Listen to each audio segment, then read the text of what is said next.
Right, so did the US know about the tampered pages detonated by Israel in Lebanon ahead of that operation being carried out?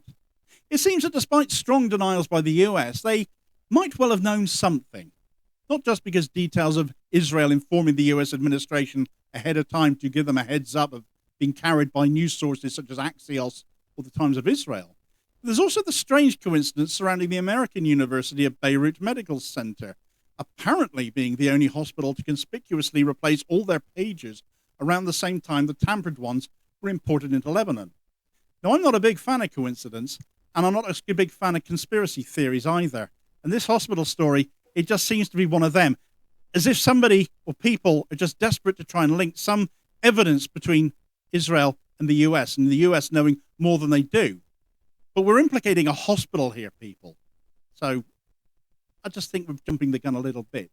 It seems social media, given their reaction to claims made by the American University in light of this pager incident, don't like it either. But whether it is pure coincidence or not, the optics are damaging either way. And again, a spotlight is shone on how deep, even now, US relations with Israel go. That nothing, no matter how awful an act of atrocity committed by the blue and white state, seems able to shake.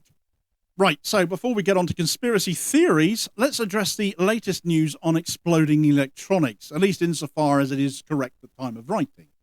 Following the incident on Tuesday, where 3,000 of an alleged 5,000 imported gold Apollo pages exploded, killing 9 people and injuring 2,750, 200 critically so, almost 24 hours later exactly, we saw similar happen, albeit on a smaller scale, this time with walkie-talkies produced by a Japanese firm called Icon. They claim it was impossible for these devices to be theirs because the manufacturing process was highly automated, and they stopped producing the models identified a decade ago and have declared them to be counterfeit. Also, the fact that the Hungarian distributor of the gold Apollo pages used to deadly effect the previous day appears to be little more than an Israeli shell company now does add some believability that they may also have been produced elsewhere by pro-Israel sources. An obsolete model, as these walkie-talkies, wouldn't, I suppose, be one a license would be sought for, I would imagine, or likely to be granted either. So counterfeiting these does seem to make sense. But it wasn't just walkie-talkies that exploded yesterday, as numerous other cases imply. Cases of mobile phones, laptops, and solar panels exploding have also apparently been recorded. So this would be a far more wide-reaching scale of terrorism being committed by Israel than previously thought. And the pages might just be the tip of the iceberg. And sadly, the death toll due to all of that has now meant the death toll sits now at 32. Functionally, though, while we can say at this moment in time everything that has exploded has happened in Lebanon, these are completely indiscriminate attacks in that Israel have no idea who could have been harmed at the time. But neither did they care either. The innocent casualty rate, acceptable, it seems, to a society that puts so little value into the lives of others. Not even their own people, actually, if you consider those Hannibal directives they have. Ultimately, we need to determine exactly how Israel are doing this, because if they can do this in Lebanon, surely they can do it anywhere. And how many devices we all may have may prove to be a weapon at the flick of a switch, so to speak. Sure, the claim is that Mossad have put 3 grams of explosive in the pages, but we're talking a whole host of different devices now. How are they doing that? That investigation aside, however, US involvement is a big topic of this conversation right now. It is being heavily played down as a conspiracy theory, and it may well be just that. I do tend to think that. But given US support for Israel seems absolute, coincidence begins to look awfully convenient, if indeed it really is all coincidence. Now, the US denies any prior knowledge of what Israel planned to do before the pages were set off. However, it has been claimed that Israeli Defense Secretary Yoav Gallant rang the US Secretary of Defense just before the explosions. Here's an excerpt from US-based news site Axios laying that out. A US official said that several minutes before the pages started exploding across Lebanon, Israeli Minister of Defense Yoav Gallant called US Secretary of Defense Lloyd Austin and told him Israel was going to conduct an operation in Lebanon soon, but refused to give any specific details. The US official said the Israelis didn't tell the US about the specifics of the operation, but added that Gallant's call was an attempt to avoid keeping the US totally in the dark. Nevertheless, US officials said they didn't see Gallant's call as a serious prior notice. We were not aware of this operation and were not involved, US State Department spokesperson Matthew Miller told reporters on Tuesday. Austin spoke to Gallant on the phone twice on Tuesday and discussed the situation, Israeli and US officials said. Oh, we're going to launch a little operation in Lebanon. Don't worry about it. And the US just goes, yeah, no worries. That's fine. Well, it all does tie in very nicely to the US claim they had no prior knowledge of the details of the attack, but they still knew something was coming and they just let it happen. No questions asked, it seems. But there's another story going around that is bothering me. It's harmful. That's why it's bothering me. That I have to make mention of that might imply otherwise if there is any truth to it, but I don't think there is. I don't buy this at all. I think this is a vicious rumor. It does show how bad things can get. We start to overthink things when we aren't well informed enough about what truly is happening. The importance of the media doing its job.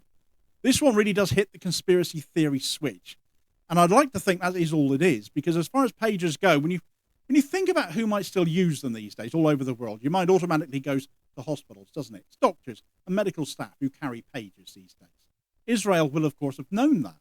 There are indeed reports of medics being harmed in hospitals as a result of these attacks. But one hospital that has faced more accusation than any other has been the one with the US links, the American University of Beirut Medical Center, or aubmc for short. The allegation has been that they suddenly, at the end of August, switched over to a brand new batch of pagers. Therefore, people are asking, were they tipped off? There's been some defense of this. People saying, well, the pagers that have been interfered with were imported in April. However, undermining that argument has been the news that the pagers the aubmc are now using were apparently also delivered in April, and they just went live in August. Now, actually, that could imply they got tampered ones, actually. I don't know if they did. What I do know is that, like many hospitals in Beirut, they were treating hundreds of injured people as a result of the pager attack. They received 160 seriously injured patients inside 3 hours, according to Lebanon's national news agency, and of course would have done sterling work treating them, as all hospitals would have done. I think in our pursuit to know who is responsible, as well as who may have known about it beforehand, we've got to be careful that we are aiming our ire at the right people. If we're choosing to pick on a hospital at this point, I don't see how we can be doing that. Where the likes of Joe Biden haven't said a dicky bird about this at all, that I'm aware of at time of writing, that should be where the condemnation lies as far as the US goes. And of course, blame where it is definitely due at the genocidal state of Israel who perpetrated this disgusting attack. The aubmc felt they had to issue a statement in light of all the attacks that were happening on it on social media, which reads, at a crucial time when aubmc physicians, nurses and staff have been fully mobilized to deal with the aftermath of today's injuries, several malicious social media outlets have started spreading rumors and conspiracy theories about the types of communication systems AUB has in place, attempting to link AUB to this tragic event. The university categorically denies these baseless allegations. Following are the facts. Our paging system infrastructure was upgraded in April 2024. The go-live for switching to the new system took place on August 29th, 2024. The scope of this upgrade was to enhance emergency and code communication, as several devices and systems have become obsolete. The American University of Beirut Medical Center has received over 160 seriously injured individuals over the last 3 hours, with more to come. Our full focus must be on saving lives and caring for the wounded to the best of our ability, rather than waste time spreading baseless rumors. We urge all to rally to support aubmc and the heroic but overwhelmed medical system in Lebanon. I absolutely 100% agree with that statement and that sentiment. But what did the US know? I can quite believe they had that warning by Gallant. I don't think that piece by Axios would be published and indeed repeated in other sources too, if not. But equally, I'm not convinced anyone outside Israel knew what had been done to these pages, or the walkie-talkies, solar panels, laptops that have also exploded since. Much like Israel won't share the tech for their Iron Dome defense system, there are other military secrets too. Of course they're going to have them. But this one, given what they've done here, making electronics explode, the fact an array of different devices have now done this, all of a sudden, Israel has become a bigger global threat. Because in theory right now, with what we know, and too much that we don't, who's to say they can't strike anyone, anywhere, at any time now? It's a really disturbing, disconcerting thought. And as much as I'd like that to be a conspiracy theory, you just can't be sure anymore. For more details on the story behind the pages, a bit more known about those, the links to Mossad, Taiwan, and a Hungarian company that appears to pretty much only exist on paper, check out this video recommendation here as your suggested next watch. I'll hopefully catch you on the next vid. Cheers, folks.